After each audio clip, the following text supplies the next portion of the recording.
Hi guys, so here we go again. May good news tayo. Well, right now lunchtime kaya ang tirik ng araw, pero gusto ko lang pakita sa inyo. So, eto na yung improvement dahil mag-harvest tayo ng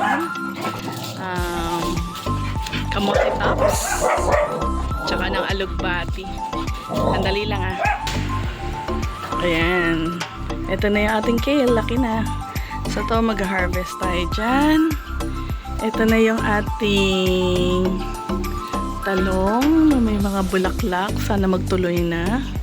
Ito na yung ating bell pepper. Ayan. Ito ating tawag dito, spinach. Tapos, nagtanim tayo ng bagong alugbati. Ito, mag-harvest tayo. Tsaka yan, yung kangkong. Ito din, spinach to. And ito yung, yan yung isang bunga ng ating ampalaya. Ito yung pangalawa. Saan ba? Ito, ang init kasi. Yan. Tsaka mayroon pang isa. Saan ba yun? Ayun. Yan. So, tatlo yung nakita ko na bunga ng ampalaya natin. Ito yung ating basil. Ayan. So, yan muna yung improvements natin. Ito naman yung ating transfer na basil uli. Hindi ma-transfer.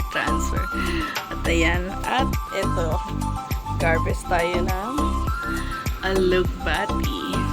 So, yan lang muna yung ating updates, guys. And baka magbago tayo ng variety ng ating talong. Kasi itong talong natin, pangit yung variety niya.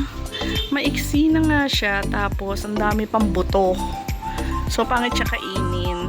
And akala ko yung mahaba siya na malaki. Pero hindi pala ganon. Dapat baby pa. Sa tingin ko parang native yung variety nitong ating talong. Gusto ni mami yung talong. Magtanim ako uli. So, hanap tayo ng maganda na na talong. Pero for now, hayaan lang natin yan. Tatanim lang tayo ng bago. Ayan. So, mag-harvest na tayo. Ayan. Tingnan nyo guys, gaano karami yung na-harvest ko. Diyan lang sa mga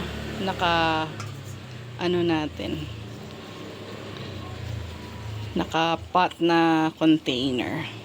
So, ano pa ginagawa mo? Meron ka bang bote dyan? Butasan mo na, lagyan mo ng lupa. Magtusok-tusok ka na kahit ng kamote tops, yung galing palengke. Tusok mo lang, walang rule. Basta itusok mo, tsaka alugbate. Yan, meron ka na mga harvest. Tingnan mo, ang dami gigisa ko to Yan, nag-crave tayo sa sardinas na may ganito. Ayan. So, yan na muna guys, ang ating harvest and update for today sa ating mini garden. Ayan, ang dami. So, like, share, and subscribe. Bye! Ayan guys, luto na ang ating talbos na galing sa mini garden sa sardinas. Kain tayo!